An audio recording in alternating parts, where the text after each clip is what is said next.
Agradecer hoje, queremos te agradecer também pela vida do nosso professor, evangelista Kleber, pastor Luiz Prestes, e também, Senhor, a todos os alunos, que a boa mão do Senhor esteja sobre nós, que o Senhor nos dá uma aula abençoada, usando teu filho para falar conosco, para nós aprendermos cada dia mais a tua palavra. É o que nós te pedimos, te agradecemos, em nome de Jesus. Amém. Então, nós estamos na nossa última aula de educação cristã. Nós estaremos finalizando essa matéria hoje para que a próxima aula ocupemos só com a prova. Hoje teremos a prova, mas coube o pastor adiar a prova para a próxima aula, porque ele precisaria de um dia de folga, então ele adiou para a próxima aula para poder sincronizar a matéria na próxima semana. Então, a próxima semana teremos prova, eles lá da matéria de bacharel ficarão uma segunda-feira de folga e voltaremos na outra segunda-feira. Nós paramos na página de número 12, onde fala como Jesus chamava as pessoas. Nós estamos falando um pouco a respeito desse tema sobre educação cristã, e Jesus ele chamava pessoas, preparou pessoas para serem educadores. Então, as pessoas que Jesus chamou, como os 12 apóstolos, eles, após o descer do Espírito Santo em Atos 2, eles ficaram incumbidos de transmitir tudo aquilo que eles aprenderam de Cristo. E aqui o pastor mostra que o chamado de Jesus não é nada mirabolante, extraordinário demais, é algo muito simples. A forma que Jesus chamava pessoas na Bíblia era algo muito simples. E todas as pessoas que ele chamou, ele não chamou pelos méritos da pessoa, mas sim porque ele quis. Às vezes, nós ouvimos muitas pessoas pensar que os méritos dele, o preparo dele é o que vai fazer Jesus chamá-lo. Mas Jesus, ele chama pessoas preparadas e não preparadas, porque o nosso preparo principal é dirigido pelo Espírito Santo. Não nos isenta, claro, de prepararmos concurso teológico, ou seja, a área que vamos atuar como uma pessoa que vai ser um bom profissional e tem que preparar naquilo. E como um bom ensinador e um bom pregador, temos que nos preparar também. Existe, como eu costumo dizer, a tal frase que Deus não chama os capacitados, mas capacita os chamados, isso é uma falácia. Deus chama capacitado, Deus chama não capacitado, Deus capacita o não capacitado sabiamente ou com recursos teológicos, e ele capacita o que tem recurso teológico, a unção do Espírito Santo. Então, sempre a dependência de Cristo. Nós nunca podemos confiar na força do nosso braço. Então, aqui o pastor mostra que o chamado de Jesus é simples, nada mirabolante, como muitas pessoas às vezes gostam de contar, que ele estava no monte, e apareceu um anjo, apareceu uma bola de fogo, e esses tipos de histórias para comover o público que está ouvindo. Nós vemos que Jesus, caminhando pela praia, ele chamou André, irmão de Pedro, e chamou Pedro também, chamou João juntamente com André, que eu não sei se os irmãos já repararam no capítulo 1 do Evangelho de João, quando Jesus chama João e chama André, eles eram discípulos de João Batista. E por ser discípulo de João Batista não criou problema. Ele não criou atritos com Cristo, porque Cristo chamou os seus discípulos para segui-lo. E então nós vemos que era um chamado muito simples. Primeiro ele disse: vinde a mim e vos farei pescadores de homens.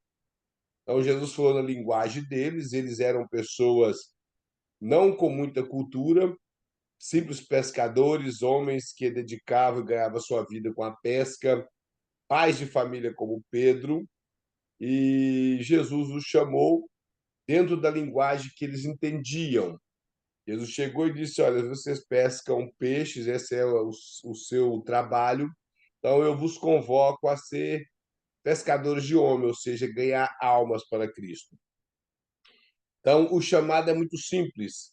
Todos nós que recebemos um chamado de Deus, seja em qual for a área que atuamos, no louvor, para louvar a Deus com o instrumento, para poder pregar, para ensinar, para poder tomar conta de um grupo de jovens, de crianças, liderar um grupo da igreja, seja o que for, somos chamados de forma simples e capacitados pelo Espírito Santo.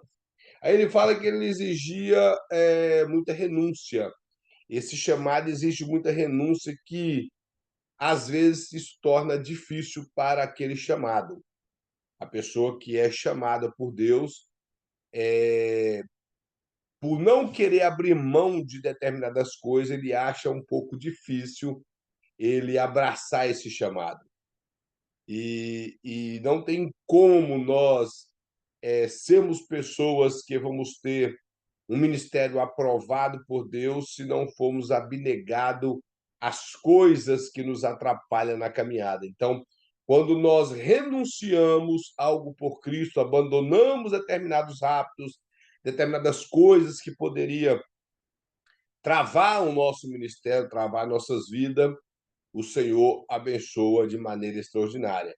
O próprio Jesus nunca obrigou ninguém a fazer nada. Ele, quando chamou as pessoas, nós observamos que havia uma grande multidão em volta dele, no capítulo 16 de Mateus. Supostamente todos eram crentes, mas Jesus disse para os crentes: quem quiser vir após mim, renuncie-se a si mesmo, tome a sua cruz e siga-me.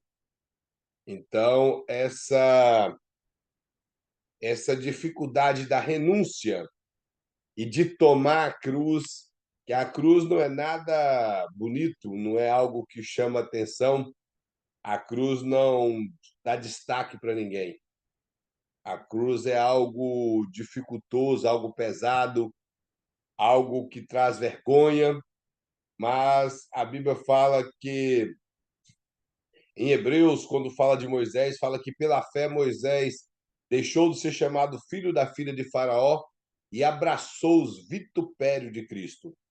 Ou seja, ele renunciou, talvez até o direito ao trono, porque ele era um filho legalmente da filha de Faraó, era neto de Faraó, ele tinha direito ao trono na sucessão. É, se algum dos filhos de Faraó viesse a morrer, talvez ele tinha só um filho, não sabemos. A história não fala, e tampouco a Bíblia. E ele tinha direito ao trono, porém ele renunciou a tudo isso e abraçou os vitupérios. Vitupério quer dizer vergonha. Ele abraçou a vergonha da cruz, ou seja, as vergonhas de Cristo, e tirou o povo de Deus do Egito, abraçando o ministério que Deus lhe confiou. Cá no final do ponto 5 fala Jesus, o modelo de educador. O pastor fala que Jesus, como educador, nem sempre era compreendido. Havia algumas coisas que Jesus ensinava que havia muita dificuldade para as pessoas compreender. E até o pastor coloca na página número 13 que até os seus discípulos às vezes não entendiam o que ele dizia. Nós vemos isso na parábola do trigo e do joio, nós vemos isso na parábola do semeador, vemos também quando Jesus falou a respeito do fermento dos fariseus e os discípulos chegaram até a questionar se será que ele estava falando do fermento de fazer pão. E Jesus até disse: eu multipliquei pães há poucos minutos e vocês não entendem de que eu falo. Eu estou falando da heresia, dos maus ensinamentos dos fariseus. Então, essa dificuldade de compreensão que muitas pessoas têm, tem coisas que o povo de Deus vai ensinar que você pode até abrir a cabeça do cidadão que ele não vai aprender, ele não vai querer, ele quer ser contraditório, ele aprendeu de um jeito e não quer mudar. Como diz o grande homem de Deus que é o Hernandes Lopes, e o crente Gabriela, nasceu assim, vai morrer assim. Ele não preocupa em mudar. Gabriela de Jorge Amado, ele não tem interesse em mudar. Isso eu estou dizendo, irmão, porque isso já aconteceu comigo dentro da escola bíblica, e algumas pessoas que aprendeu, eu respeito isso, porque aprendeu no passado alguns tipos de ensinamento e não tem flexibilidade para mudar. Eu não sei se eu já contei para os irmãos aqui, uma vez eu estava dando uma escola bíblica, e na escola bíblica tinha uma coisa a ver com a besta do Apocalipse. Então eu fui explicar o que era a besta. Quem era a besta, por que dos 10 chifres, o que é diadema, que antigamente eles proibiram as irmãs de usar aquele arquinho na cabeça, porque diziam que aquilo era diadema. E alguns até falavam que diadema é a mistura de diabo com demônio. Eu falei, que criatividade. Aí você vai para o dicionário Aurélio da língua portuguesa, não precisa nem de você ir para o grego. Diadema quer dizer coroa. Então, quando eu expliquei o que era a besta, que a besta que emerge do mar é uma personagem que nós conhecemos como anticristo. Besta fala do seu caráter animalesco e era também uma forma mitológica da época de falar. E ali mostra os 3 impérios que dominou o mundo, como o urso, o leão e o leopardo, mostrando que essa besta teria a força desses 3 impérios, ou seja, seria um líder político e militar extraordinário. Então, todo o capítulo 3 discorre a respeito dessa besta, aí dá a segunda besta que emerge da terra. Quando se fala emerge do mar, está falando de multidões, se emerge da terra, possivelmente está relacionado à terra de Israel. Então, essa besta que emerge da terra tem 2 chifres, e ele falava como. Tinha aparência de cordeiro, mas falava como dragão, simbolizando a forma política e religiosa do falso profeta, que seria quem criaria a plataforma para o anticristo. E quando eu terminou a escola bíblica, a irmã veio perto de mim e disse para mim: eu gosto muito do irmão e gosto de ver o irmão ensinar, mas eu acredito que a besta é um bicho de 7 cabeças que vai sair dentro do oceano e vai andar para a terra fora comendo pessoas. Eu peguei e falei, irmã, somos irmãos em Cristo Jesus, eu respeito a opinião da irmã e que Deus em Cristo nos abençoe. Ela aprendeu assim, era uma senhora já mais de 60 anos e ela não quis mudar.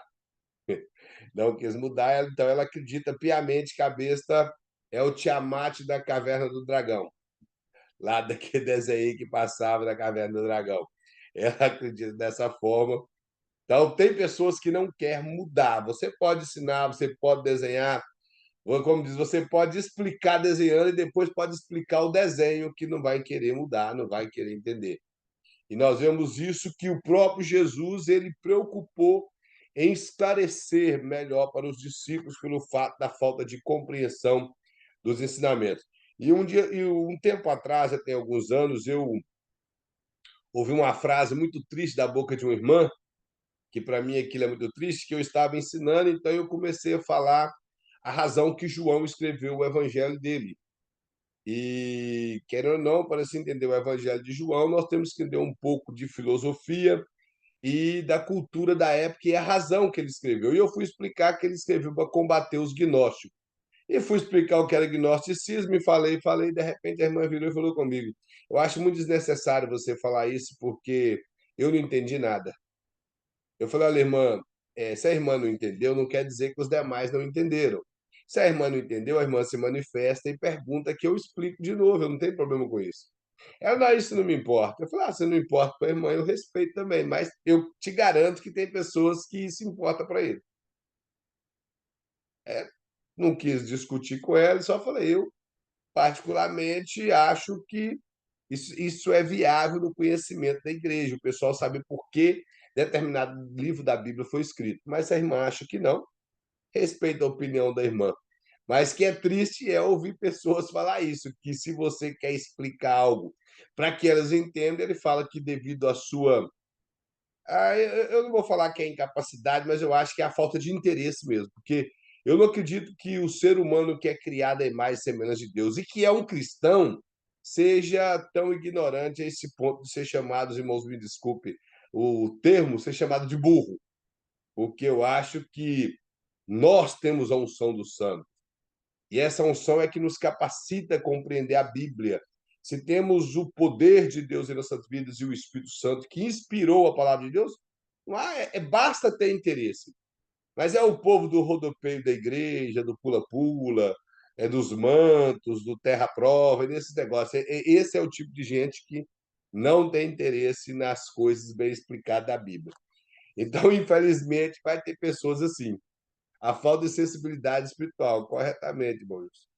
Essa é uma realidade. São pessoas que não têm interesse de evoluir no conhecimento. Aí o pastor coloca mais aqui que Jesus também ensinava, fala assim, e ele ensina também que os males entregam a vida.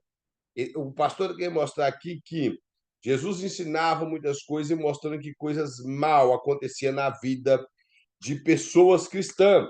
E os seus ensinamentos veio para isso, e nós não podemos deixar de ensinar. Então, ele fala sobre a respeito da fome, de doenças, de tristeza, de ignorância, de discriminação, medo. E ele também mostra que a tolerância é uma das características mais difíceis na vida. Ou seja, o que o pastor quer mostrar aqui é que, na prática do ensinamento, nós vamos ensinar que alguns males ocorrem na vida, como fome, cristão, e o mundo não está isento disso. Pode entrar o governador que entrar, o prefeito que entrar, o presidente que entrar, sempre vai haver fome na terra. Isso é uma passagem que está na Bíblia, está em Deuteronômio. Doenças. Jesus curou muitas doenças. Nós não somos sensacionistas, nós acreditamos que Jesus cura hoje ainda. Acreditamos que há manifestações de dons de cura, mas não simplesmente através dos dons de cura, mas através da autoridade do nome de Cristo. As pessoas têm autoridade para expulsar enfermidades. Mas vemos que isso é uma coisa corriqueira no nosso dia. Tristeza nem se fala, crente não está isento de passar por tristeza, de passar por alguma nuvem negra. Vai chegar dia que parece que o céu está de bronze, mas uma hora passa. Ele mostra também sobre a ignorância de sermos ignorados por pessoas ao querer ensinar, como eu acabei de dizer, e a discriminação de muitas pessoas em relação ao cristianismo.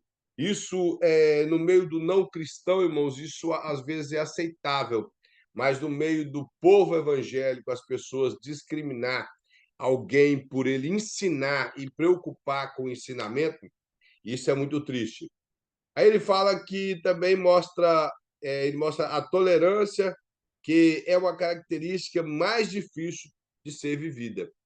E isso abrange todos nós, não, principalmente no meio do povo cristão.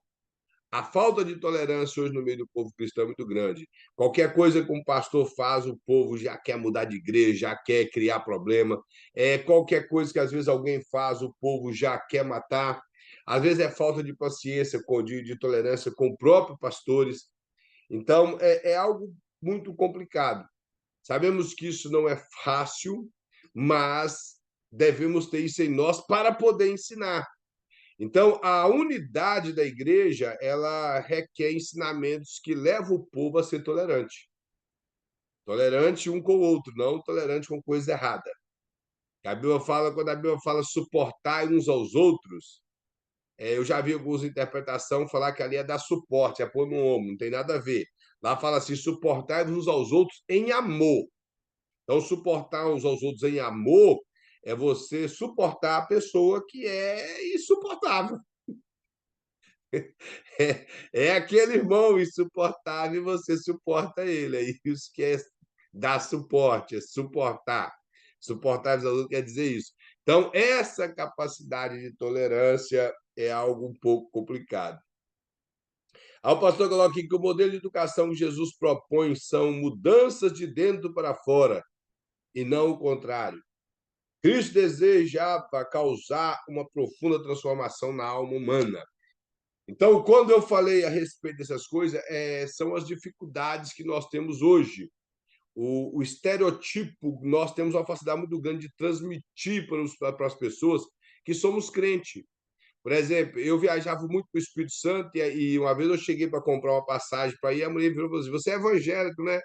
Eu falei: Mas está escrito que ninguém jovem anda de roupa social para lá fora. Eu era muito novo na época, não ia andar de roupa social para lá fora.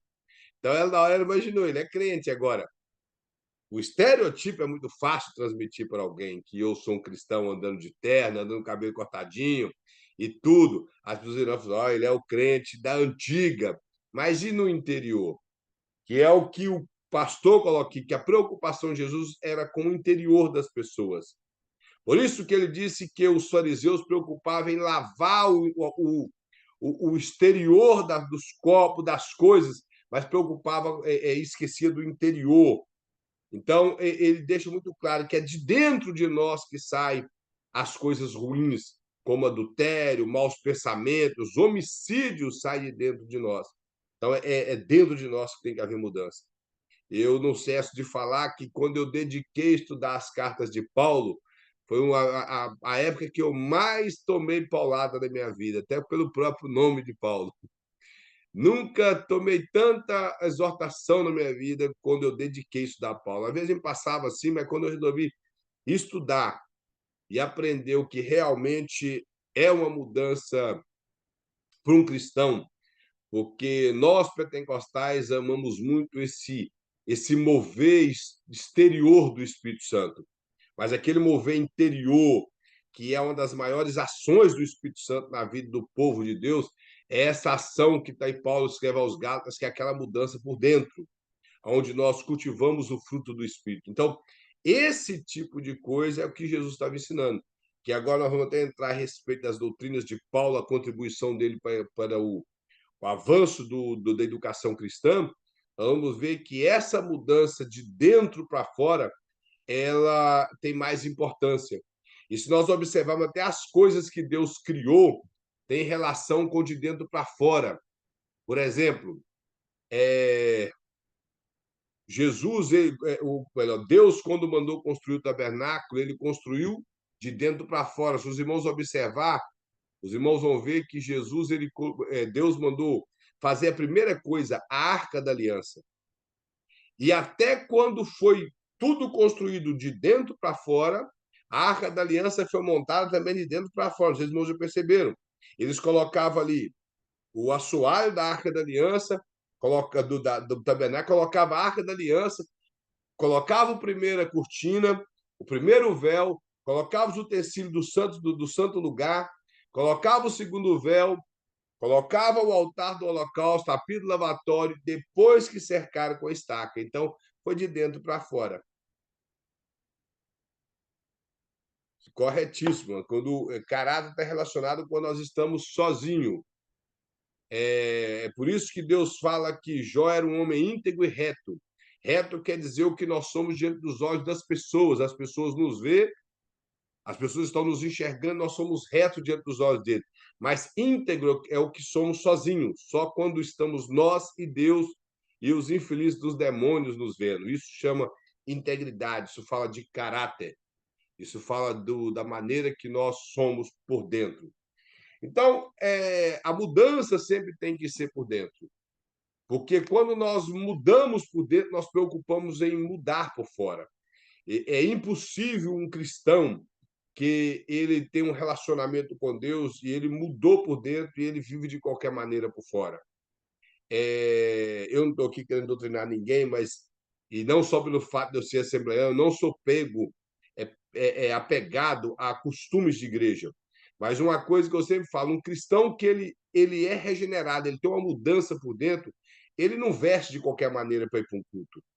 E nem tampouco para andar para a rua. É uma pessoa que ele, quando chega diante do espelho, o Espírito Santo mostra para ele se aquela roupa está adequada ou não para cultuar ao Senhor. Se aquela roupa é ou não adequada para um cristão. A maneira que ele fala vai demonstrar se ele é ou não um cristão.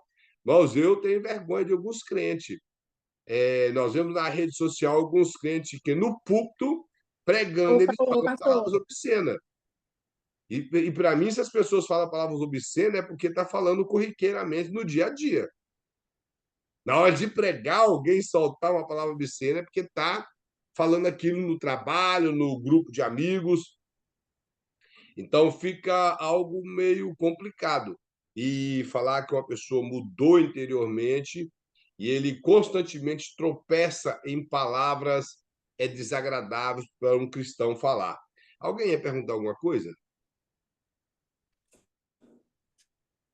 Sim, pode Eu, perguntar. e quando fala de mudança de dentro para fora, como o senhor está falando, nos ensinando, tem também, é relacionado também com a mudança de mente, uma metanoia, uma mudança de mente. Principalmente porque o comando da nossa vida é a mente. A mente é o que se entende pela teologia, que nós somos espírito, alma e corpo, e a nossa consciência está localizada em nosso espírito. E o nosso espírito, ele é dominado pelo Espírito Santo. Então, dentro de uma teologia, de uma tricotomia, nós acreditamos no homem almático, que é o homem dominado pelos desejos da carne. Eu já expliquei que quando a Bíblia fala de carne, não é esse corpo chama soma no grego, mas a palavra carne quer dizer sarx, que quer dizer toda a depravação que o homem trouxe de Adão. Isso quer dizer carne. Então, e o que nos faz pecar é nossa alma. Quando nós somos dominados pela alma, a alma domina o espírito, então ela executa os seus delitos, os seus pecados através do corpo.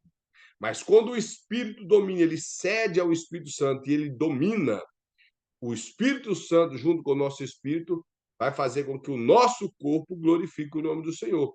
E a nossa alma está subjugada a ela. Por isso que a nossa alma ela se purifica através da ação do nosso Espírito Santo, no nosso espírito, junto com o Espírito Santo. E é uma mudança de mente, porque é onde está localizado o nosso espírito. Por isso que a Bíblia fala que nós devemos transformar pela renovação da nossa mente. É uma transformação, como a irmã falou, uma metanoia. Metanoia quer dizer arrependimento, algo que mudou por completo. Você que arrepender ou converter quer dizer você mudar de rota. Isso quer dizer arrepender, é quando você muda de rota.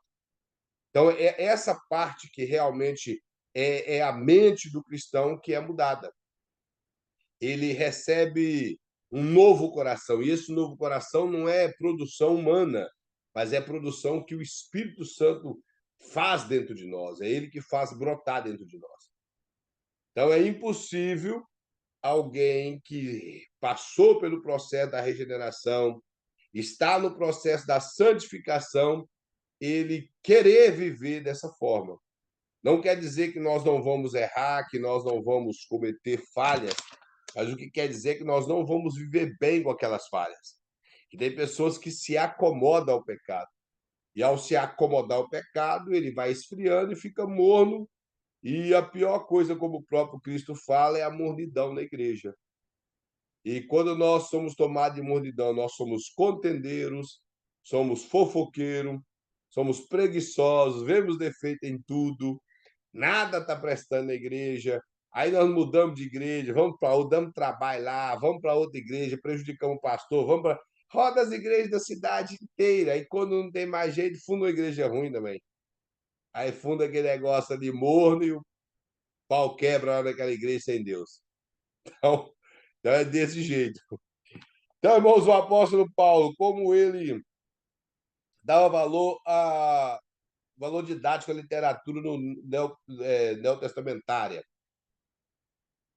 A maneira que Paulo ele contribuiu para o avanço da educação cristã e principalmente do desenvolvimento teológico de várias doutrinas que hoje se foi sistematizada pelos pais da igreja, por grandes teólogos. Hoje nós temos vasto material organizado por homens que pesquisou nos pais da igreja, mas que tiveram a sua pesquisa maior, principalmente nas cartas de Paulo.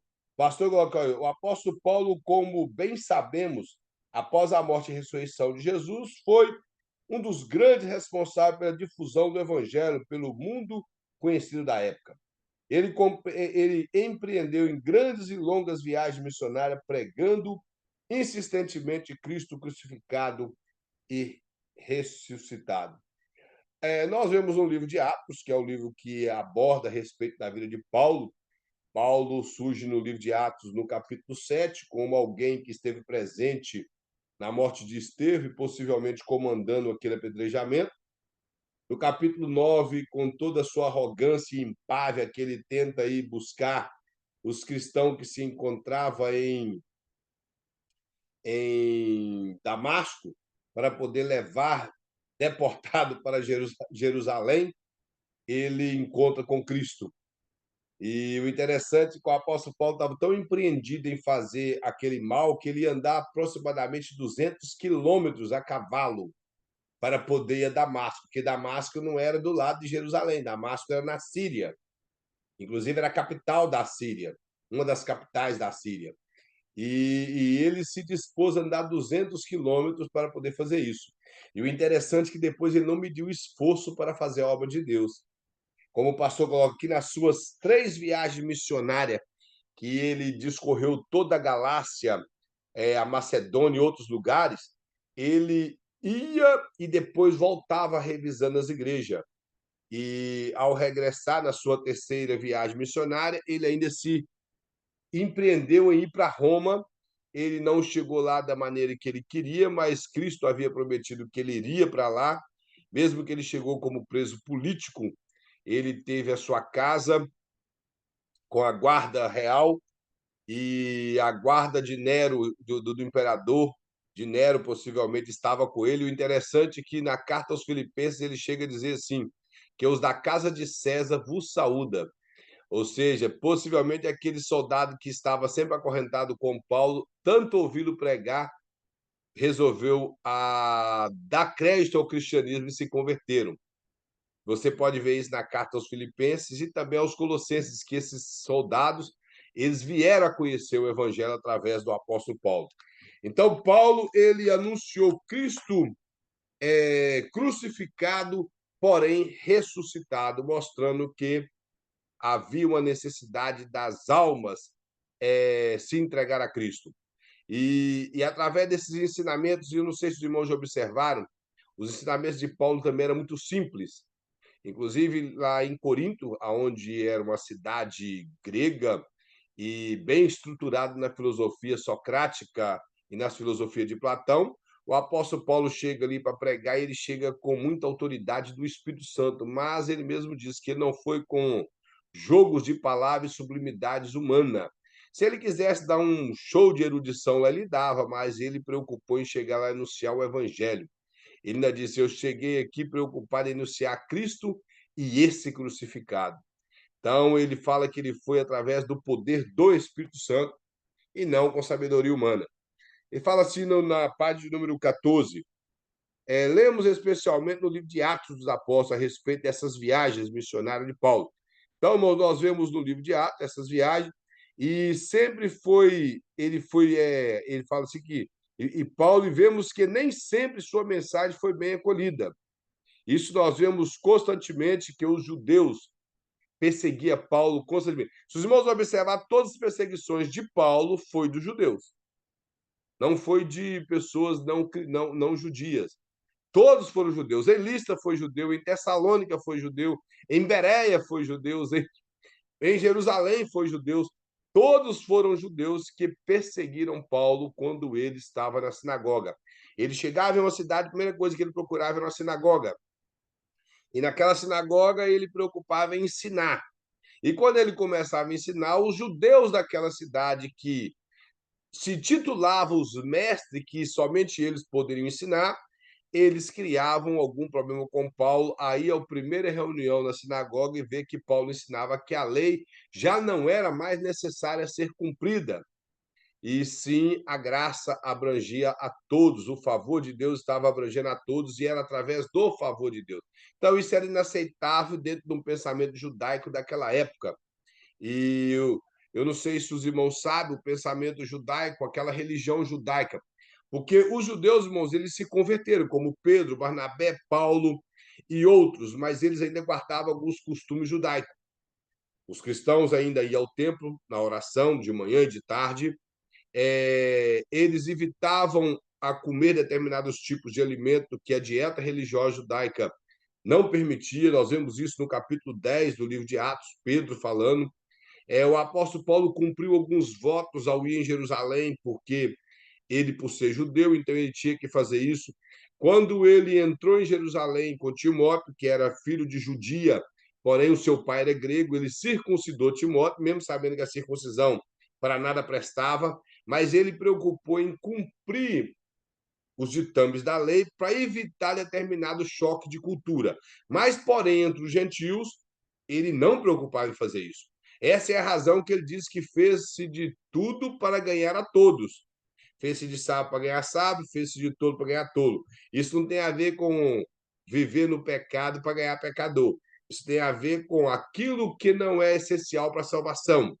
Por exemplo, se você vai chegar num local, como está o nosso irmão Kleber aí com boné, todo mundo usa boné, custa usar um boné, vai lá e usa o boné também e fica igual eles. Isso é secundário. O pessoal lá usa chapéu e você gosta de usar boné. Pega o boné, guarda e coloca o chapéu. São coisas secundárias. Os irmãos estão entendendo? Então, o apóstolo Paulo, naquilo que era secundário, ele se igualava ao povo. Porém, uma coisa é, a religião judaica, daquela maneira de guardar os preceitos da lei, no ano 70 depois de Cristo, aquilo foi banido do povo de Israel. Então, o cristianismo gentílico ganhou muita força no período pós a invasão de Jerusalém, no ano 70 depois de Cristo, pelo general Tito, pelo mandato do seu pai Vespasiano. Então, depois da destruição de Jerusalém, que os cristãos conseguiram fugir devido a muitas perseguições, foi apagado da história do cristianismo aqueles preceitos judaicos no meio do povo. Hoje estão reavivando esse negócio aí no meio das igrejas, trazendo esses chofar, talite, arca da aliança. Esse dia para trás aí, aquele tribulado do Agenor Duque construiu uma arca, sei lá, de ouro, eu tenho certeza que não é, que ele não ia fazer isso. Mas construiu uma arca e foi fazer passeata para a rua fora com a arca. E eles acreditam piamente que eles estavam invocando a presença de Deus. Deus coloca a mão na testa no céu e só balança a cabeça. Eu não estou entendendo nada. Porque essas coisas, irmão, não faz diferença. O cristianismo, ele é simples. Como dizia C.S. Lewis, ele é simples e puro. O cristianismo é algo muito simples. Eu costumo dizer que eu entendo quando as pessoas ficam empolgadas com o tipo de culto do Velho Testamento, onde tocha de fogo descia, onde o povo estava ali glorificando a Deus e toda aquela forma de vestir do sacerdote, aquele ritual que era acontecido, era tudo muito extraordinário. Mas o Novo Testamento não veio para mostrar uma forma de culto muito simples, aquela maneira simples de chegar a Deus, conduzido pelo Espírito Santo, tendo esse mediador, Cristo, que abriu o caminho de uma vez por todas para o homem para com Deus. E as pessoas não conseguem entender isso e quer criar coisas mirabolosas para chamar a atenção de Deus e não precisa disso. Não precisa dessas coisas cheias de coisas, parece que quer criar uma forma de cultuar a Deus diferente da Bíblia. Então, a maneira de chegarmos a Deus é muito simples. E o apóstolo Paulo, como o comentarista mostra aqui, nem sempre a sua mensagem ela era acolhida. Então, irmãos, hoje nós não precisamos preocupar quando pessoas não acolheram o que pregamos, principalmente ímpios. E se for cristão, infelizmente, é pior ainda para ele. E ele coloca aqui, nem sempre os seus colaboradores foram bem-sucedidos e bem aceitos nos locais onde eles estiveram. Nem sempre, irmão, nós teremos uma boa recepção de pessoas aí pregar o evangelho. Só que o que é maravilhoso, que em 2 Coríntios capítulo 2, versículo de 14 a 17, o apóstolo Paulo ele transmite um texto tão extraordinário quando eles acusavam ele de que ele não era um bom apóstolo, porque onde ele pisava, a mensagem dele não era aceita. Olha o que ele escreve em 2 Coríntios capítulo 2, versículo 16, versículo 14. Ele diz assim, ó: graças, porém, a Deus que em Cristo sempre nos conduziu em triunfo. Ou seja, ele deixa bem claro, no meu ministério eu sempre tive triunfo. Cristo sempre me deu triunfo no meu ministério. Aí ele fala, e por meio de nós, manifesta em todo lugar a fragrância do seu conhecimento. Então, ele quer dizer que, através dos ministros de Cristo, o conhecimento, o bom cheiro de Cristo vai espalhar em todos os lugares. Ele fala, porque nós somos para Deus como o bom perfume de Cristo.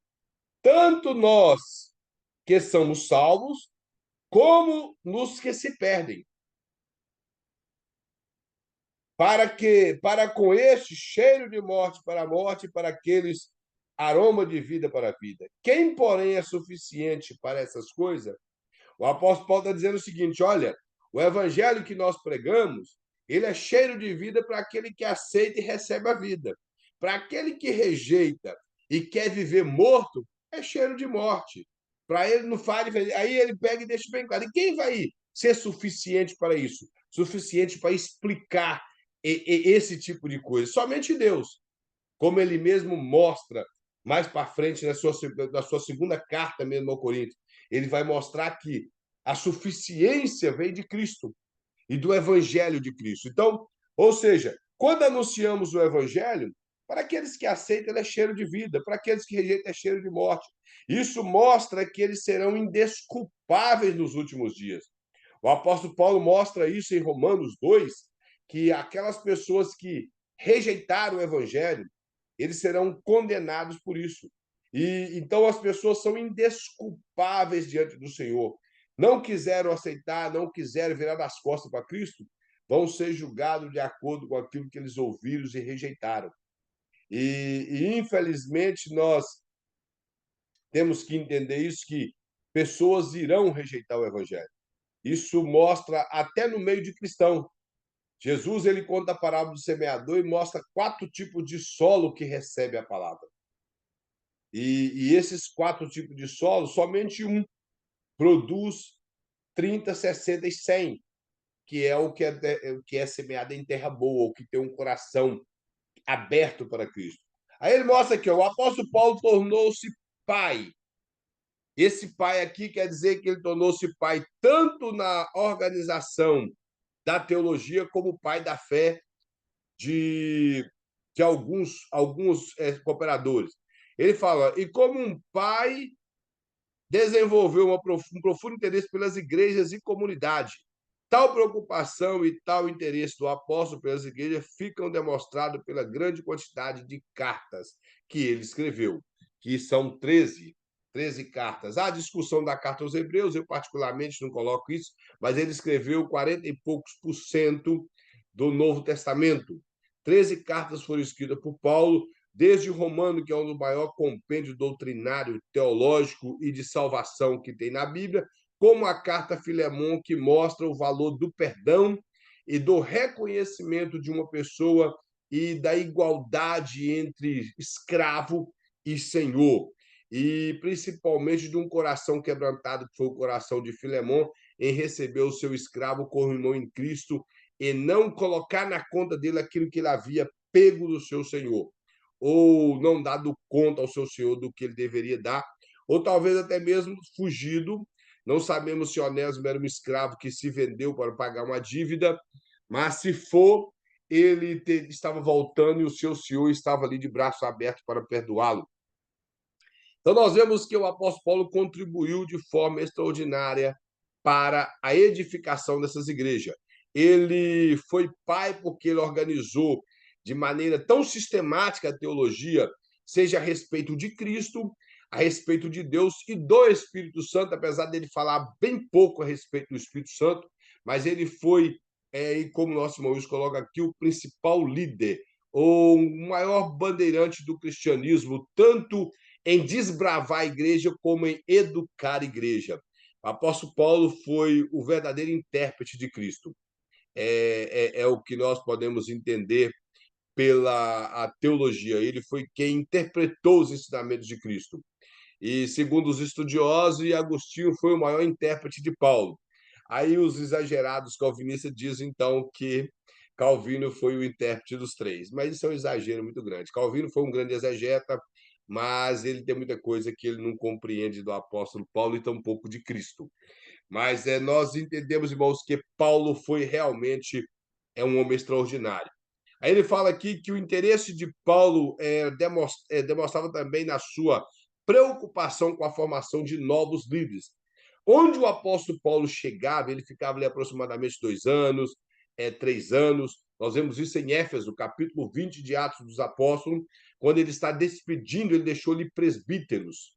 Isso mostra que ele formou presbítero, não apenas um presbítero, implicando que a igreja também era governada por um corpo presbiterial, não era apenas um líder naquela época que tomava conta da igreja, era um corpo de obreiros. Vemos isso na carta aos Filipenses, que Paulo escreve a carta e ele fala aos presbíteros e aos diáconos, mostrando que os diáconos também tinham uma certa autonomia na liderança da igreja, pelo menos da igreja de Filipe. O apóstolo Paulo ele organizou de uma maneira extraordinária o seu ensinamento para os seus cooperadores, para que eles viessem ser bons líderes. Ele deixa Timóteo por um espaço de tempo em Éfeso, dá instruções para que Timóteo viesse a ser um bom pastor, mesmo ainda sendo jovem, talvez com menos de 30 anos. Antigamente as pessoas pensavam que Timóteo era jovem porque ele tinha 16, 17 anos. Claro que não. Ele era jovem que ele poderia ter entre seus 25 a 30 anos, porque a maioridade em Israel nesse período, principalmente para rabinos, era de 30 anos acima. Talvez Timóteo teria menos de 30 anos. E por ter menos de 30 anos, algumas pessoas poderiam querer desprezá-lo, como nós vemos na carta, e ele deixa muito claro, Paulo fala que ninguém desprezaria a mocidade dele, mas que ele fosse um exemplo em tudo, no trato, no amor, na pregação, em tudo ele deveria ser exemplo. Assim deve portar o cristão. Paulo, ele preocupou em instruir homens como Tito, como Timóteo, como Silas, Apolo e outros na presença do Senhor. Cooperadores como Epáfras, Epafrodito, Priscila e Áquila. Nós vemos uma lista enorme de pessoas que conhecia Paulo, que Paulo conhecia pessoalmente lá na carta aos Romanos, no capítulo 16. Possivelmente foram pessoas que foram instruídas por Paulo através dos ensinamentos do evangelho que ele transmitiu, interpretando a lei de Moisés, interpretando os profetas, interpretando os escritos. Paulo, ele interpretou, se você observar, se nós pararmos para observar bem, todas as cartas de Paulo é baseado no ensinamento do Velho Testamento. Nada ali foi baseado na mente dele, sim do Velho Testamento. Aquilo que ele não baseou no Velho Testamento foi o que Cristo deu ele no momento, como nós vemos no capítulo 7 da primeira carta de Paulo aos Coríntios. Tem coisa que ele fala ali que ele diz assim, isso não diz o Senhor, sim, digo eu. Quando ele fala, diz ele, naquele momento, ele estava recebendo a inspiração do Espírito Santo para transmitir aquele ensinamento. E quando ele fala isso, diz o Senhor, que estava baseado ou no Antigo Testamento ou nos ensinamentos de Cristo, que está, como está descrito nos Evangelhos. Então, o que eu já vi pessoas dizer assim, Paulo, quando ele diz isso, não diz o Senhor, digo eu, era a opinião dele. De forma, na Bíblia não aceita a opinião de ninguém. A Bíblia é inspirada por Deus. Então, o apóstolo Paulo estava recebendo uma inspiração com sabedoria no momento para expressar um argumento que seria válido naquela ocasião, mas é de inspiração divina. O pastor coloca mais aqui, Paulo, no quarto parágrafo, ele fala, Paulo, ele era um homem bastante experimentado e tinha muita experiência e era maduro pela vida. Ele fala assim, a intimidade com Deus e as vivências da caminhada com a igreja deram a Paulo sabedoria e experiência. Percebe-se os perigos e o desafio à frente de Timóteo. Ele vai colocar mais que Paulo percebeu que um dos maiores problemas mais graves que os jovens cooperadores teriam de enfrentar eram os falsos ensinos, as falsas doutrinas e os falsos mestres. Mas isso é um grande perigo. O fato de nós preocuparmos com essa educação cristã é para que o povo esteja preparado em relação a quando surgir essas coisas. Sempre surge esses falsos ensinamentos. É só olhar no Instagram, irmãos, eu fico vendo quanta aberração que tem surgido nesses últimos dias. Quanta disputa para ser herético. Eles estão disputando até para ser herético. Esses dias para trás aí, um infeliz, para mim aqui não tem nada de Deus, pagou uns outros infelizes para poder consagrar ele apóstolo. Aí, depois que ele foi consagrado a apóstolo, surgiu até duas mulheres, que é casada uma com a outra, sendo consagrada a apóstolos também, ou apostila, sei lá que tem que foi consagrado. Depois surgiu um outro retardado falando na internet que ele já era apóstolo, mas que Jesus apareceu para ele e falou que agora está confirmando o apostolado dele. E ele é alguém místico, preso ao cabalismo judaico e há muitos temas espíritas, que ele até falou agora que ele andou conversando com o falecido pastor Anderson do Carmo. Aí ele justificou que é proibido consultar, mas quando ele viaja no mundo do espírito, primo do Chico Xavier, viaja no mundo do espírito e conversa com esse povo que já morreu, ele traz mensagens do além. Então, é apóstolo também. Agora surgiu outro aí que também pediu a Academia da Língua Portuguesa do Brasil, e essa academia, que é a Academia Shakespeare, que é uma academia que eles eternizam o conhecimento, foi lá e pegou o retardado do apóstolo Valdomiro Santiago, eu falei apóstolo só de ironia mesmo, e ele cortou a parte que aquele povo foi pago, porque o Valdomiro Santiago não tem nada que contribui para a literatura no Brasil. Ele não tem nada. E eu fico tentando entender como com a academia, que usa até o nome de Shakespeare, vai lá e reconhece o Valdomiro Santiago como imortal. Aí, agora, isso, nada mais do que isso. Eles foram pagos para ir lá e reconhecer ele como imortal. Então, ele quis dizer que ele abateu todos os demais aí, que são apóstolos, apostila e todos. Agora ele é imortal. Só que está chegando o tempo dele, se Jesus não voltar até ele vai morrer, e eu queria ver o quanto ele seria imortal. E ele até vai ser imortal se não arrepender no céu, se arrepender vai ser no céu, se não, vai ser imortal no inferno, no lago de fogo. Então, isso é muito triste. Mas nós estamos, irmãos, sendo bombardeados com essas coisas ultimamente. As pessoas com muita mentira de manifestações de dons, muita heresia sendo ensinado. Hoje, esse dia eu ouvi um rapaz aí falando, ele também se intitula apóstolo, só que esses apóstolos aí não fazem parte da Liga Apostólica do Brasil, eles são apóstolos são estrela errante aí, carreira solo. Eles seguem carreira solo. E eles dizem que, esse rapaz disse que quando uma pessoa que tem dom de profecia, ele só pode falar, e se eu concordo com ele plenamente, quando o Espírito Santo manda. Aí Deus assina embaixo. Mas o profeta, quando ele fala, mesmo que Deus não mandou, Deus assina embaixo. Eu não sei, talvez ele assine embaixo a sentença, como fez com o profeta Ananias no capítulo 29 de Jeremias, que ele profetizou a quebra do jugo de Jerusalém sobre o Império Babilônico, que Jeremias disse para ele, olha, se Deus falou na sua boca, vai cumprir, mas se Deus não falou, você vai morrer esse ano ainda. Diz a Bíblia que aquele mesmo ano ele morreu. Então deve ser isso que Deus está assinando, a sentença daqueles dois infelizes, que ainda são gêmeos. Que tristeza. Vieram em dobro de falso profeta. Então, é o que nós estamos, irmão, presenciando nesses últimos dias. É um avanço avassalador de doutrinas falsas no seio da igreja, de pessoas sem escrúpulo nenhum para ensinar erro, para mentir diante do povo, para manobrar a massa que é a igreja e enganar. Jesus, desde quando ele esteve ali antes do templo ser destruído, ele disse que levantaria falsos profetas. Esse é um sinal vivo de que Jesus está voltando. Porque os sinais não é marcador de dia da vinda, mas é o que revela que o que ele disse é verdade. Ele disse que isso marcaria a chegada dele. Então, Jesus está voltando, porque o que nós estamos tendo de falsos profetas nesses últimos dias não é brincadeira. E temos esses bestas, que para mim são bestas, mas temos alguns falsos profetas perigosos, que eles chegam com aparência de ovelha, mas são lobo. chega falando bonito, tem boa retórica, boa oratória, aparentemente falam da Bíblia, eles falam bonito, jogam com palavras e as pessoas admiram aquilo ali. Então, temos que tomar muito cuidado.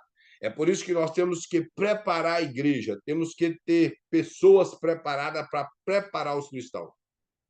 Nós somos bombardeados pela mídia, somos bombardeados pelo governo, pelo Estado, somos bombardeados por falsos mestres que têm infiltrado dentro da igreja e tentado torcer a verdadeira doutrina da palavra de Deus. Aí o pastor coloca aqui um exemplo que o apóstolo Paulo dá em relação aos últimos tempos, essa manifestação desses falsos ensinamentos que teria de pessoas arrogantes, que seriam amantes de si mesmos, seriam avarentos, seriam pessoas que buscariam glória para si, que mostrariam uma aparência de piedade, mas negando a eficácia delas. Eles parecem crente, veste como crente, fala como crente, anda como crente, mas na verdade são lobos. O apóstolo Paulo chama de lobos devoradores. Eu já falei, mamãe, eu vou repetir. Eu não tenho pena de falso profeta. Falso profeta tem que tratar com eles duro, duro, como o apóstolo Paulo tratava. Falso profeta tem que tratar com eles da maneira mais dura possível. Se tem um falso profeta dentro da igreja manifestando, tem que tratar com ele duro. Não pode passar a mão na cabeça de falso profeta. Falso profeta tem que tratar com ele com a Bíblia e mostrar que ele está errado. É assim que aconteceu na Reforma, aconteceu com os pais da igreja, aconteceu com o apóstolo Paulo e com outros. Aí ele até mostra aqui que eles proibiam o casamento e a abstinência de determinados tipos de alimento. Isso era uma coisa muito normal e muito corriqueira nas doutrinas ensinadas pelos falsos profetas no período bíblico, no período da escrita bíblica. Então, o apóstolo Paulo teve que enviar muitas cartas debatendo essa questão da dieta religiosa judaica que eles queriam implantar sobre os judeus. E nessa relação, na carta de Timóteo, no capítulo 4, do 1 ao 3, ele fala a respeito disso, que esses falsos mestres, eles estavam preocupando em ensinar o abster-se também do casamento. Já era um embrião do gnosticismo, que eles alegavam que, através do ensinamento da filosofia platônica, que o corpo é mau em si. E por ele ser mau em si, não havia necessidade de casar, de onde surgiu o celibato na Igreja Católica. Os católicos não são 99% gnósticos, os irmãos não sabem. E os outros 1% são doutrinas judaicas erradas que eles pegaram no período do primeiro até o terceiro século das religiões judaicas místicas, que existe na época desse ensinamento místico judaico de doutrinas erradas, de purgatório e outras coisas. Tudo surgiu do judaísmo. Então, é aquele ensinamento dado pelo gnosticismo que a Igreja Católica abraçou. E se os irmãos reparar, esses falsos profetas hoje, eles estão infiltrando na igreja o pensamento gnóstico e o pensamento místico dentro da igreja de Cristo. Com aparência de espiritualidade, de ser ação do Espírito Santo, mas é pensamento místico. Vem com determinados tipos de palavras hebraicas para tentar falar, eles nem sabem falar hebraico. Vem com palavra hebraica para tentar falar que aquela tem a raiz aqui. São nomes de determinados anjos que têm surgido de tradições católicas, tradições judaicas. E estão infiltrando isso na igreja. Anjos que está escrito lá no livro de Enoque, que somente na Bíblia etíope existe esse livro. Nenhuma Bíblia, irmãos, de pessoas de sã consciência aceitou o livro de Enoque, porque viu que é um livro cheio de folclore, cheio de misticismo. O fato de Judas ter citado uma profecia de Enoque não tornou o livro inspirado. O apóstolo Paulo citou poesias de poetas da cidade de Creta, e nem por isso os poetas eram inspirados. Citou vários poetas, e nem por isso era inspirado. Judas não citou só apenas o livro de Enoque, ele citou também o livro da Ascensão de Moisés, e não se tornou o livro da Ascensão de Moisés inspirado. Então, nós temos que saber separar o que é Bíblia, o que é folclore, separar o que é Bíblia, o que é tradição. O que é tradição extra-bíblica, que contribui com uma questão cultural, uma questão histórica, nós abraçamos, mas aquilo que contradiz a doutrina bíblica, que vem trazer misticismo, que vem trazer sincretismo no meio do povo de Deus, temos que rejeitar. Não podemos aceitar essas coisas. Então, essa proibição de casamento que o povo começou a fazer na época, Deus constitui o casamento, institui a família, e vem os infelizes através de uma filosofia platônica e de um pensamento, uma mistura teológica de Velho Testamento, de teologia judaica, com platonismo, proibir o casamento porque eles acham que tudo tem que ser através do mundo do espírito. Então, se o corpo em si é ruim, para que casar? Para ter dois corpos se esfregando e se abraçando e se unindo através do sexo, então se tornaria algo muito imundo no pensamento platônico e no pensamento gnóstico. Então, esse era o tipo de pensamento. E a dieta religiosa, que para nada servia, como diz o apóstolo Paulo, eles queriam implantar isso sobre o povo. E hoje nós não vemos diferente. Um dia, para infelicidade, o pastor cedeu o púlpito da igreja, não o pastor atual meu, o outro pastor cedeu o púlpito da igreja para um camarada vir falar contra a carne e contra outras coisas na igreja. Falou que comer carne não é certo, comer carne é pecado, que Daniel ele era espiritual porque não comia carne. E foi daí para frente, falando muita asneira. E eu tentei entender porque o sacerdote só comia carne, e ele comia carne a semana inteira.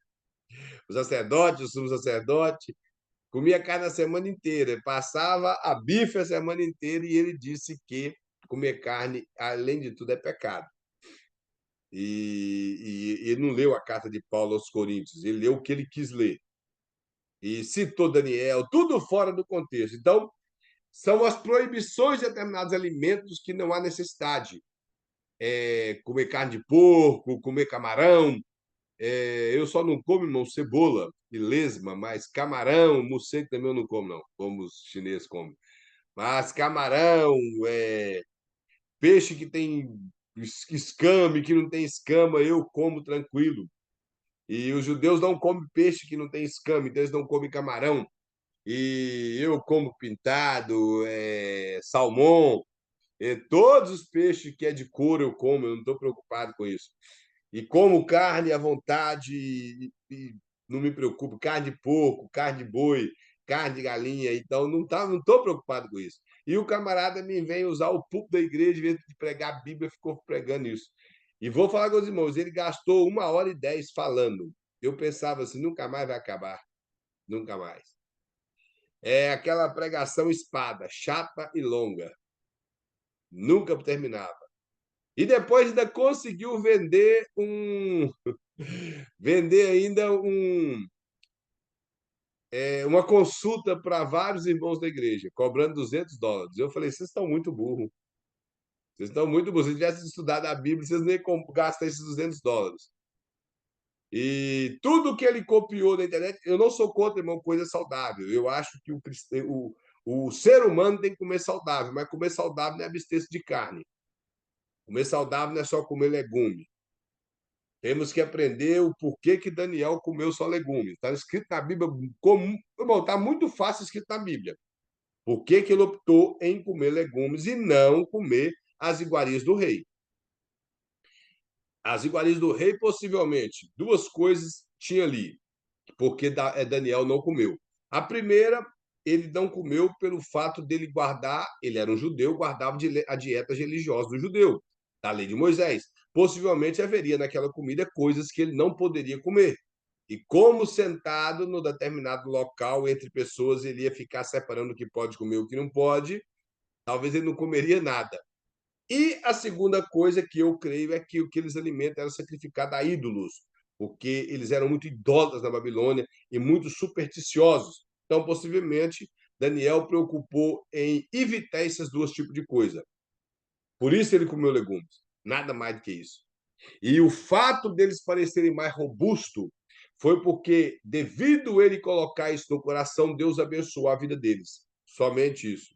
Foi uma ação divina para que ele se parecesse mais inteligente, porque comer cenoura, irmão, não torna ninguém inteligente, não. Coelho é burro demais. Então, não torna ninguém inteligente. Comer legumes, tem que comer saudável e comer coisas que realmente exercitar a mente, isso torna inteligente. Nada mais que isso. Comer cenoura, abóbora, torna ninguém inteligente. Então, a pessoa querer inventar esse tipo de conversa para proibir coisas é heresia. Aqui na página número 15, o pastor ele coloca mais. Paulo escreve com clareza a Timóteo que não basta o cuidado com as escrituras e com a doutrina. É necessário, é preciso aplicar na vida aquilo que ensinamos.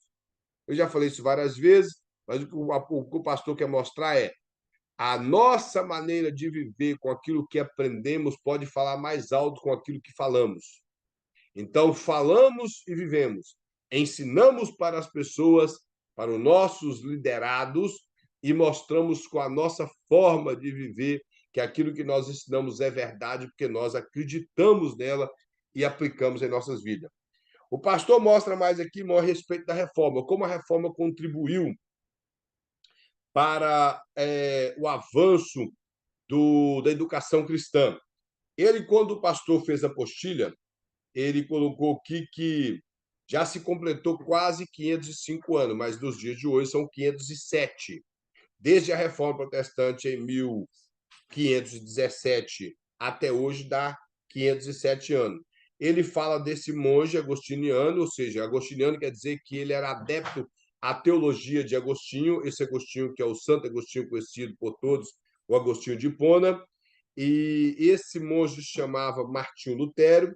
Ele fixou na porta da faculdade, onde tinha uma igreja também, o pastor coloca igreja aqui, mas era quase que um convento na Alemanha, na faculdade de Wittenberg. Ele fixou as 95 teses.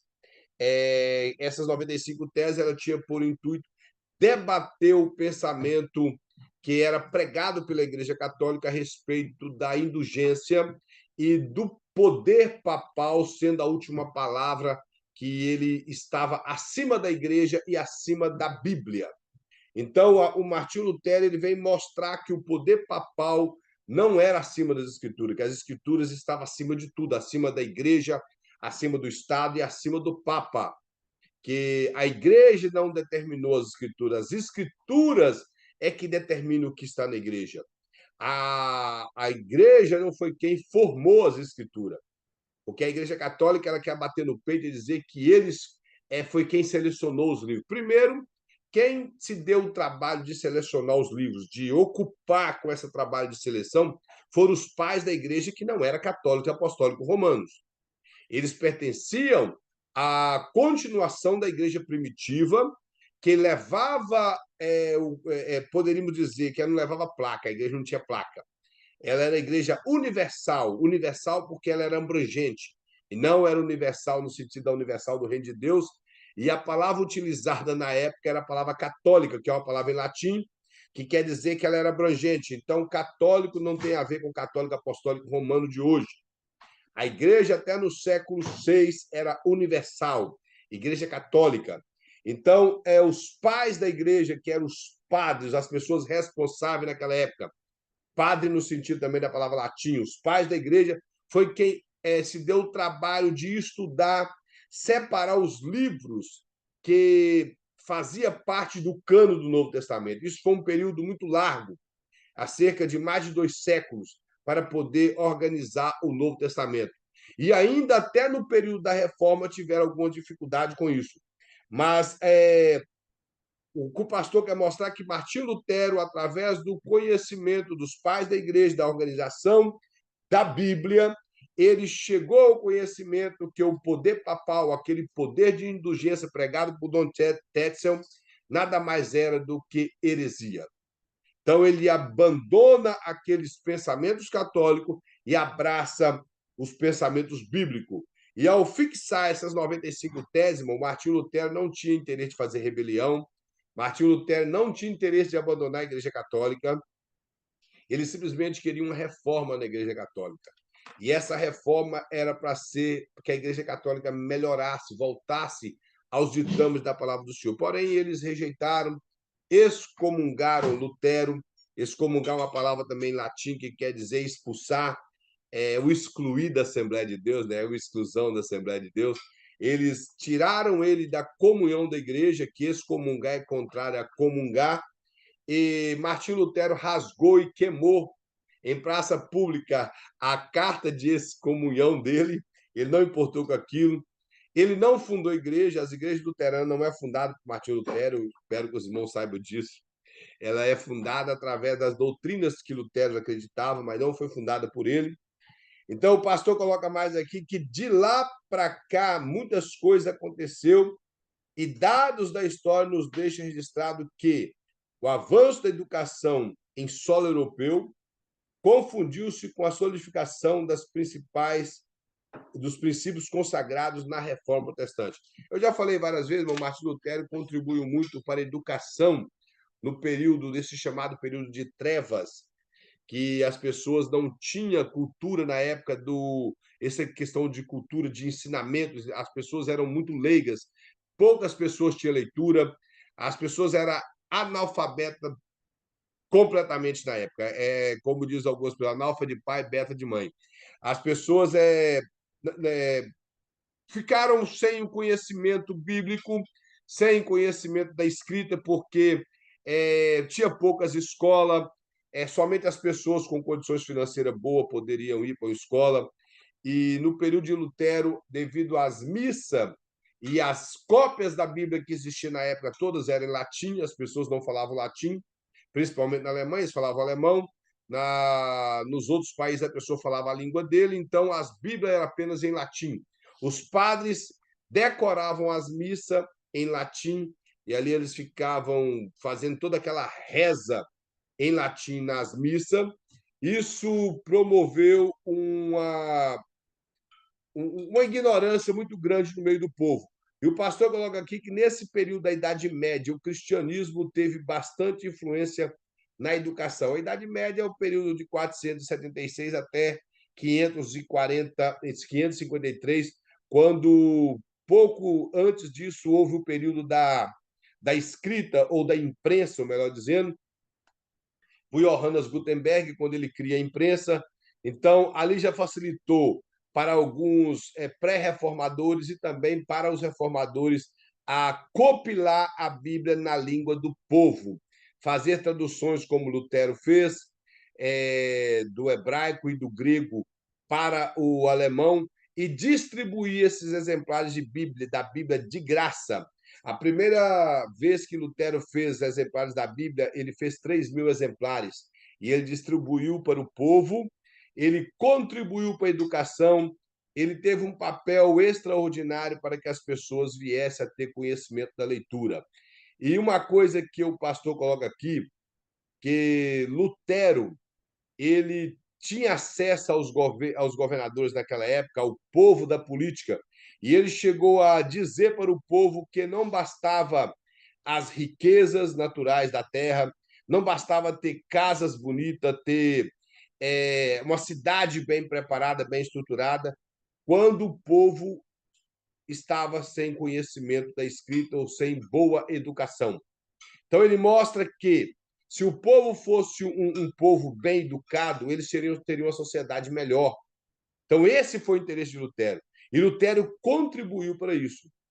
Ele não somente contribuiu nessa parte espiritual da reforma, mas contribuiu também para a sociedade, contribuiu na educação. Nós vemos isso também na vida de um homem chamado Robert Reich, por volta de 1870, se não me falha a memória.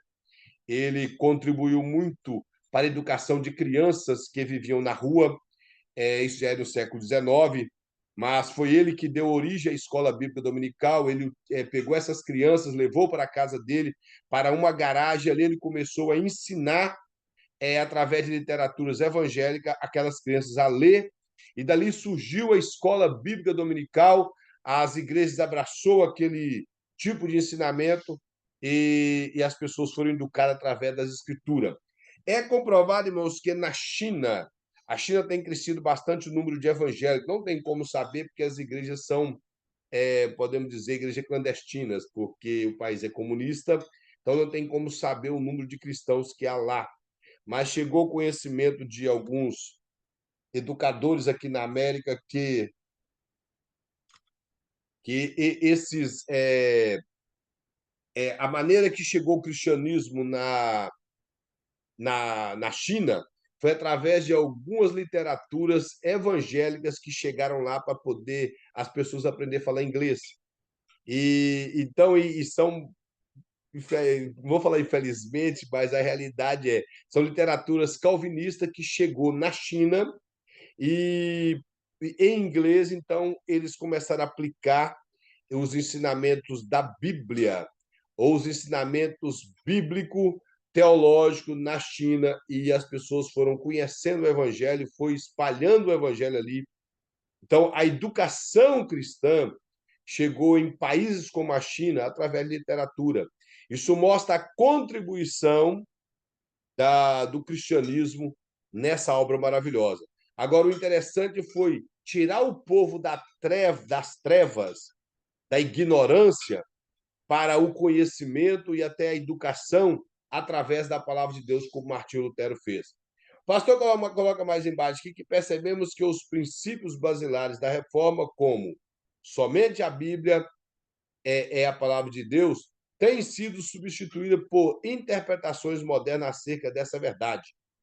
Uma nação que não embasa seus códigos de lei, a Sagrada Escritura está condenada ao desmoronamento. Aí está escrito moronamento, ao desmoronamento de suas instituições. No período do Velho Testamento, nós vimos que Estado e povo de Deus eram uma coisa só. Hoje se criou o Estado laico, onde se separa. Porém, uma das coisas que eles sempre fazem no julgamento é colocar a Bíblia ali. Porém, aquela Bíblia não é aberta para nada. Eles colocam a mão sobre a Bíblia e tantas coisas, mas os princípios de onde foram tirados muitos códigos civis que regem hoje muitas nações, que é a palavra de Deus, já não faz parte mais.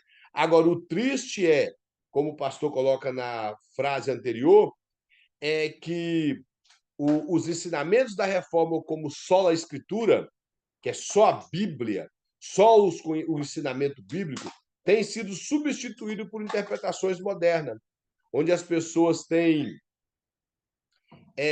tentado reescrever as Escrituras e trazendo interpretações que o contexto bíblico não dá base, para tentar fazer as pessoas ficar tranquila com a sua consciência e ficar, como diz, aconchegada ao evangelho que não é de Cristo.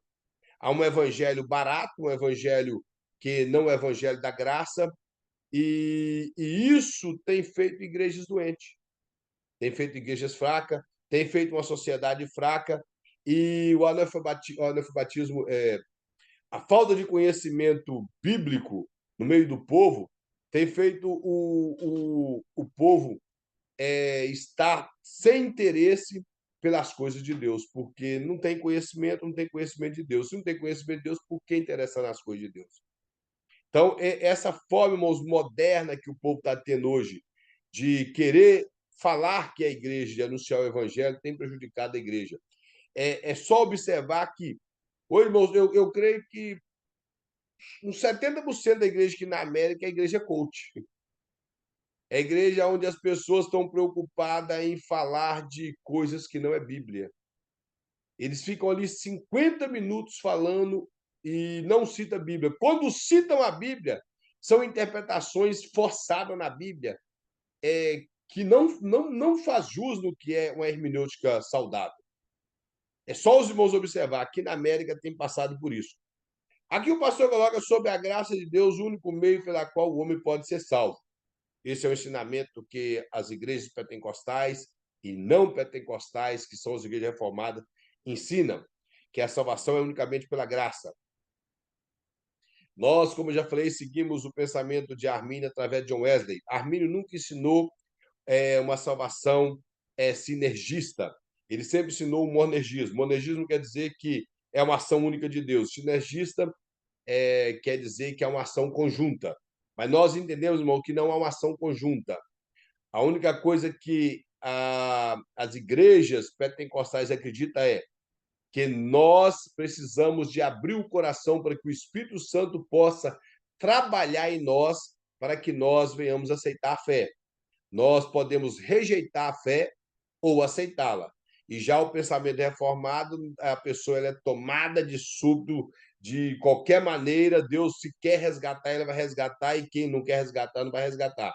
Nós não acreditamos, nós sabemos que a salvação é para todos, todos podem ser salvos através da graça, mas tem que abrir o coração para que o Espírito Santo possa trabalhar e regenerar ele. Então, nós acreditamos que a salvação é pela graça. Ele mostra aqui que nossos pais e muitos outros têm sido escravos de uma mentalidade religiosa que prende o homem a um culto antibíblico. Como eu já falei, aqui no sentido que o pastor quer mostrar que esses tipos de culto antibíblico que colocam determinados tipos de coisa no culto para criar uma plataforma para Deus é porque não acreditam que a salvação é pela graça. Hoje em dia as pessoas estão sendo massacradas pela forma de pensar que eles precisam de fazer algo para estar próximo de Deus. Precisam de fazer algum esforço para seguir o Senhor. Isso nada mais é, irmãos, com a teologia católica, onde nós precisamos fazer algo e fazemos parte de um meio de salvação. Nós temos que praticar alguma coisa para ser salvo. E a Bíblia deixa muito claro que nós já somos salvos. Somos salvos pela graça. E essa é a razão que nós fazemos algo para glorificar a Deus, não para ser salvo, mas porque já somos salvos. O pastor coloca que a reforma pregava a fé somente e não a obra que salva, ou seja, somente fala sola fide, fide somente a fé, é tudo através da fé. Fomos alcançados através da graça e a fé que nós temos na morte e ressurreição de Cristo e aceitamos isso, nos tornou filho de Deus. Então a salvação é pela fé e não por contribuições humanas. A salvação não tem a ver com aquilo que nós fazemos, e sim com aquilo que Cristo fez. O pastor coloca, a salvação, caso viesse a ser por meio de obras, facilmente geraria orgulho no salvo e não gratidão ao Salvador, que é o que realmente hoje nós estamos vendo. As pessoas batem no peito para dizer que eles fazem coisa, que eles executam coisas, que tudo é feito por meio deles, é eles que fazem, é eles que acontece. Isso nós ouvimos demais. Por quê? As pessoas não sabem o que é graça, não sabem o que é por meio da graça, não entendeu o que é a graça, ainda não compreendeu o favor de Deus. Então, esse pensamento, como o pastor coloca aqui, faz com que as pessoas se sentem orgulhosas e passam a chamar mais atenção para eles do que para o Salvador. Na outra página, de número 17, ele coloca aqui: a reforma brasileira não foi apenas um ponto na história, mas uma mudança de mentalidade, como o nosso irmão Meire falou, no modo de educar e também na maneira de pensar a respeito do que é cristianismo, do que é salvação, de quem é Deus, do que é Cristo, do que é a graça. Então, a reforma protestante contribuiu para isso. Na letra B, o pastor fala aqui de alguma centralidade das escrituras da educação cristã. A primeira coisa que ele mostra são os questionamentos que uma pessoa deve fazer, tanto o educador como aquele que está sendo educado. Ele falou que deve o cristão se envolver com as descobertas e batalhas intelectuais do mundo? Se o cristão deve envolver com isso. Ele mostra se a universidade pode ensinar alguma coisa ao cristão ou simplesmente a um campo missionário, que alguém pode achar que seja. De que modo o ensino secular se harmoniza com o conhecimento de Deus? Um cristão pode ler livros e obras escritas por um não cristão? Então, não são questionamentos que surgem no meio de pessoas que cabe a nós, como educador, ajudar a responder. E o pastor coloca aqui a instrução secular na Bíblia. Ele mostra como Moisés foi educado em uma faculdade no Egito, conforme em Atos 7, versículo 22, que na pregação de Estevão ele fala que ele tinha todo o conhecimento da ciência do Egito, ele foi educado em toda a ciência. Isso quer dizer, em todo o conhecimento do Egito. Ele estudou todas as coisas que faziam parte das matérias lá na escola, no Egito, ele estudou.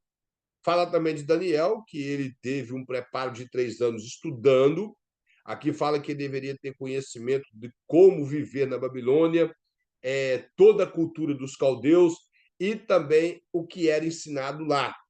O apóstolo Paulo, educado aos pés de Gamaliel, era alguém muito bem instruído, estudou em Jerusalém, ele fala que cresceu ali e estudou ali. Aqui aí ele mostra que ele teve o seu princípio na escola superior do judaísmo no primeiro século, aos pés de Gamaliel, e também na cidade de Tarso, que era uma famosa cidade grande na Cilícia, fazia parte do Império Romano, e lá, segundo o que o pastor falou aqui, havia uma faculdade naquela cidade. Cá na página número 18, ele mostra sobre Alexandria. Alexandria, irmãos, era uma das principais cidades no Egito e um dos maiores centros de pensamento grego-romano na época. Ali tinha uma cultura grega muito forte naquela cidade e nós temos ali um grande pensador, a qual contribuiu bastante também para o conhecimento, filho de Alexandria. E lá surgiu algumas escolas de interpretação bíblica bastante ruim, mas em questão cultural lá era uma cidade muito avançada. Aí o pastor até mostra aqui que Apolo ele era natural de Alexandria, conforme o livro de Atos nos mostra, era alguém que tinha uma erudição extraordinária na forma de falar, tinha dinâmica na forma de falar, e foi alguém que contribuiu de forma intelectual para o reino de Deus. Ele contribuiu no ministério do apóstolo Paulo, foi um dos seus cooperadores, então nós vemos que nada tem a ver a questão cultural com que nós devemos separar. Não pode ir para a faculdade, não podemos ler livro não cristão. Podemos ler livro não cristão, por exemplo. Tem um livro de Victor Frankl. Victor Frankl não era um cristão. O livro que fala Uma Vida com Propósito é um livro muito bom. Tem livros de Rui Barbosa, apesar que há rumores que Rui Barbosa era cristão. O Rui Barbosa, ministro da Justiça, não o Rui Barbosa, escritor de novela. Tem várias pessoas, vários escritores que têm livros bons. E ir para a faculdade não há problema, instruir o seu filho, ensinar eles no caminho do Senhor, ensinar para ele como ele deve se portar na faculdade.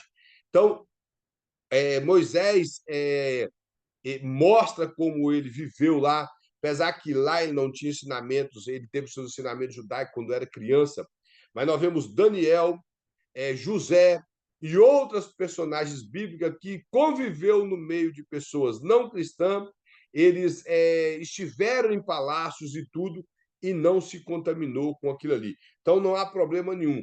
O cristão, irmãos, que estuda a Bíblia, ele pode ler até livro de heresia e ler livro de Ellen White, livro de Testemunho de Jeová, de Mormons, que isso não vai alterar, porque ele tem convicção de seus princípios bíblicos, de seus princípios teológicos.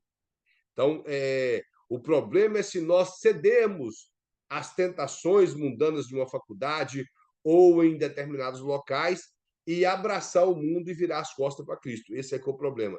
Mas se permanecemos com a nossa vida pautada na palavra do Senhor, com a vida consagrada a Deus, vamos conseguir vencer. Nossos filhos passarão na faculdade, entenderão que ele precisa da faculdade, mas acima de tudo é Cristo. O pastor coloca mais que a habilidade de ler não foi comum nas culturas do mundo. A elite que sabe ler desse modo mantinha o poder e conseguia manipular as massas. Essa é a realidade, irmão. Quem tem o conhecimento, infelizmente, manipula pessoas. E eu costumo dizer que isso tem infiltrado no meio da igreja. Nós, como educadores, temos que ensinar a palavra de Deus com humildade, de forma alguma com o interesse de manipular ninguém. E hoje nós vemos uma massa muito grande de pessoas manipuladas por líderes por falta de conhecimento bíblico. Eles jogam com palavra, utilizam palavras de efeito e as pessoas caem naquilo ali, porque não conhecem a Bíblia. Hoje, principalmente dentro da Assembleia, surgiu uma época para trás, um livro escrito, não vou falar o nome da criatura que escreveu, chamado Princípio da Autoridade Pastoral. Irmãos, a autoridade pastoral ela tem que ser autoridade saída da Bíblia. Eu estou dizendo aqui que os pastores têm que ser respeitados e obedecidos biblicamente. Mas não existe negócio de autoridade espiritual. Não existe isso. Esse negócio de que o pastor falou está falado. Não. Se ele está de acordo com a Escritura, ele está certo. Se ele não está de acordo, ele está errado. E um dia eu ouvi um pastor dentro da Assembleia de Deus dizer que se o meu pastor falou algo, ele está no certo, eu concordo com ele, está no errado, eu concordo também.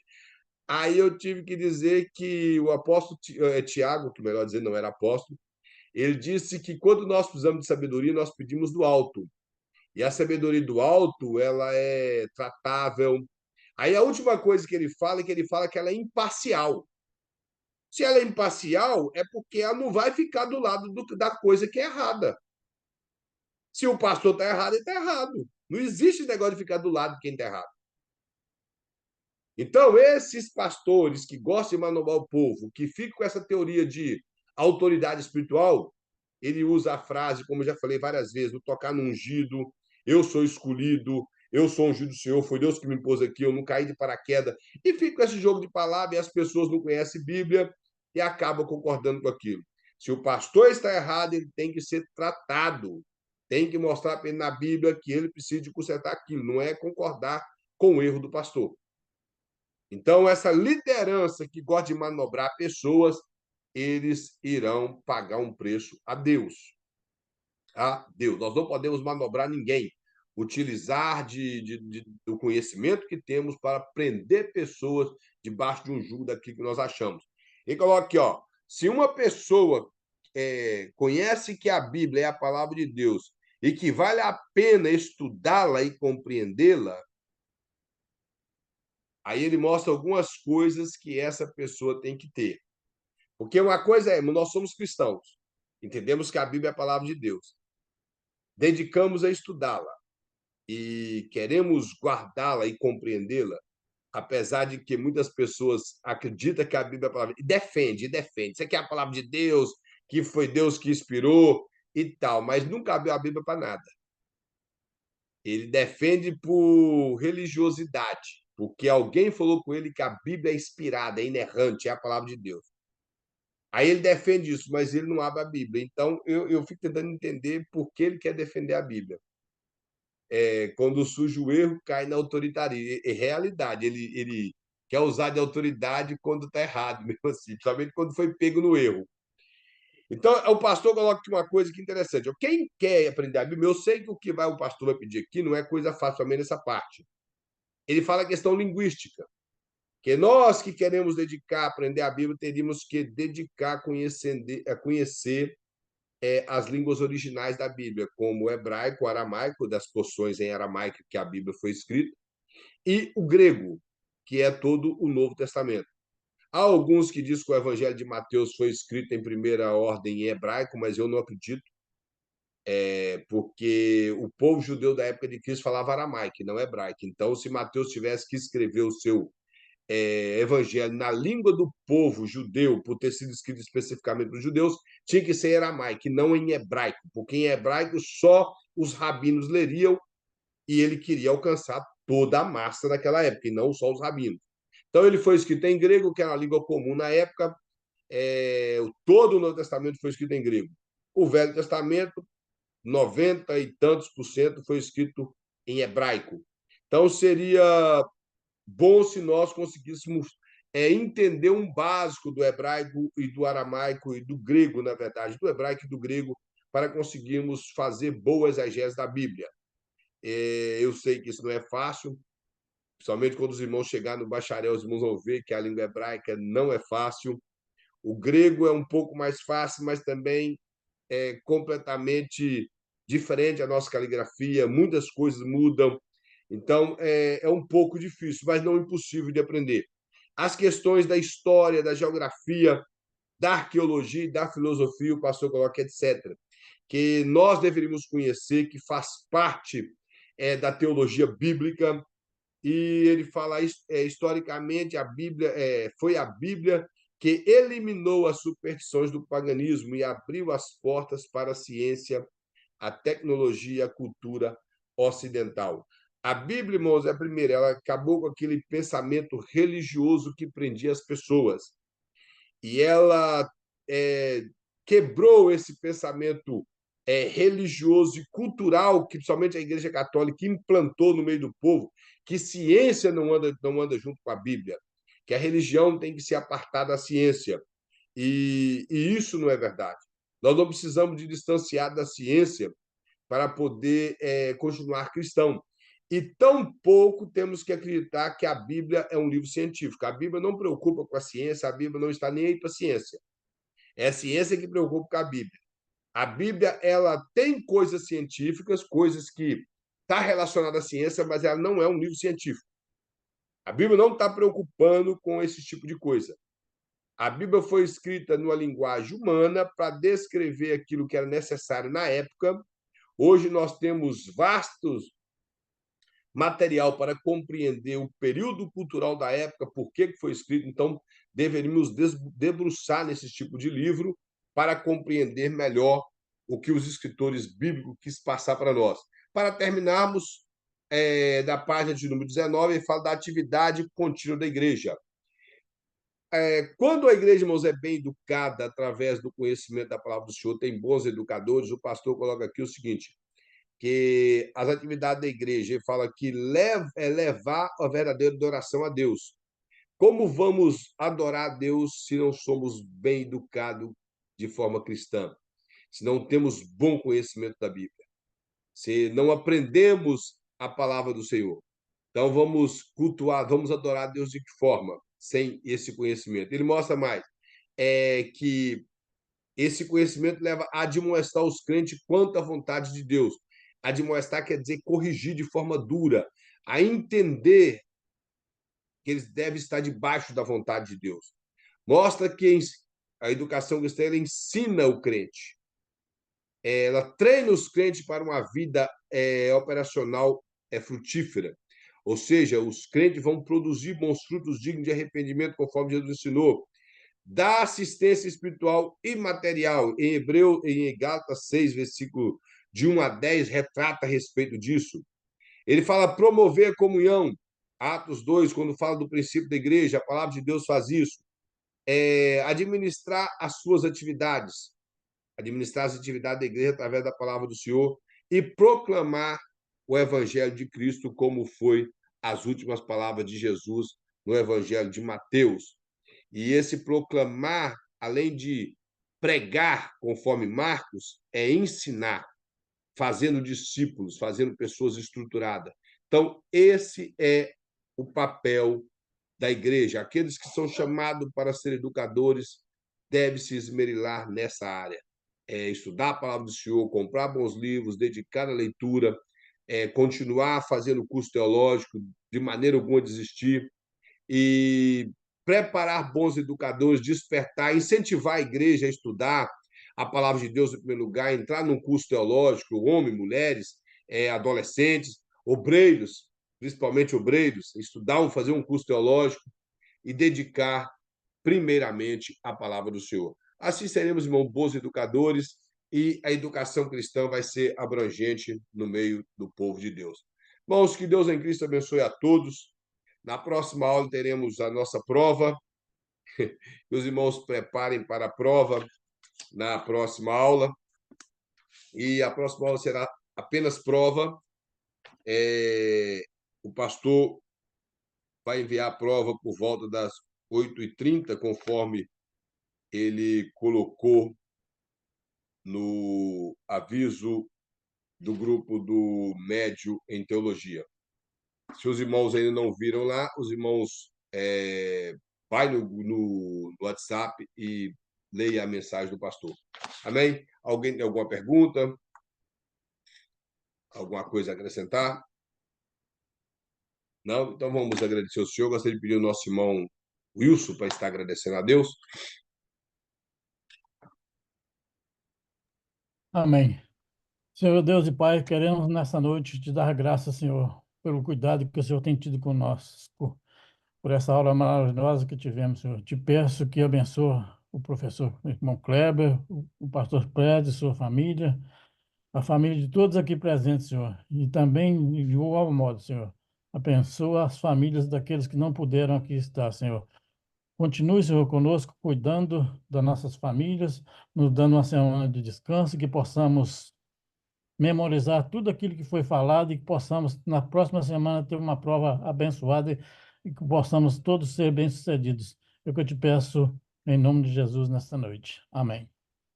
Amém. Então, irmãos, no dia 16 é a nossa prova de educação cristã, e no dia 23 o pastor Luiz regressa ao médio em teologia com a nova matéria. Ele ficou de postar qual será a nova matéria ainda para os irmãos. Amém? Que Deus em Cristo abençoe a todos, todos tenham uma excelente noite, ficam todos na paz do Senhor e tenham uma maravilhosa Abençoe a semana. todos, a paz.